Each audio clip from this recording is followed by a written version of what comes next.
Та мод тарих гэж байна уу? Тэгвэл танд хэрэгтэй цөөн хэдэн зөвлөмж хүргэе. Монголын нөхцөлд модыг хавар 4-р сарын дунд үеэс 5-р сарын сүүл үе хүртэл буюу газар гисэж эхэлснээс мод навчлаад дуусах хугацаанд мөн намар 10-р сарыг дуустал хугацаанд тарвал хамгийн тохиромжтой үе байдаг.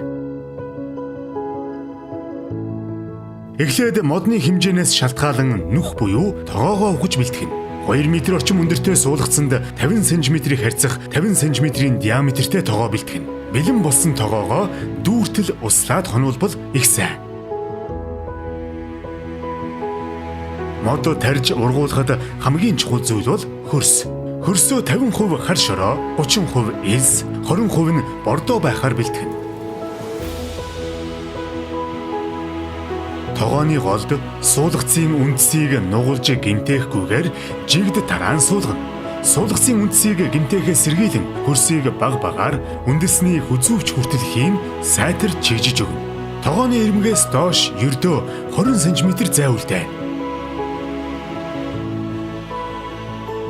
Ингээд модоо суулгасны дараа модны тоогоог дүүртэл услана. Ус шингэж дуусмагц дахин тоогоог дүүртэл услана. Мод тарих чухалч тарьсан модоо арчиж ургуулах нь хамгийн чухал гэдгийг бүү мартаарай. Та тарьсан модоо хаврын улиралд 5 хоногт 1 удаа тоогоог дүүртэл, зуны улиралд 2-3 хоногт 1 удаа тоогоог дүүртэл услана. Намрын улиралд цэник усалгаа буюу ус хөрсөнд нэвчихгүй болтол тоогоог дүүртэл услаад хөлдсөн чигээр нь өвлийн улирлыг дуусгана. Ийхүү зөв аргачлалаар мод тарьж, тарилтын дараах арчилгааг сайн хийж модоо ургуулснаар олон талын ашиг тустай. Нэг га ой мод нь 18 сая шометр агаарыг шүүн цэвэршүүлж, хүчил төрөгч ялгаруулахаас гадна утаа унаарийн 30-35%-ийг өөртөө шингээдэг. Ялангуяа навчит мод дуу чимээний 25%-ийг замхруулж, тоос шороог 21-ээс 76% хүртэл өөртөө барих ач тустай.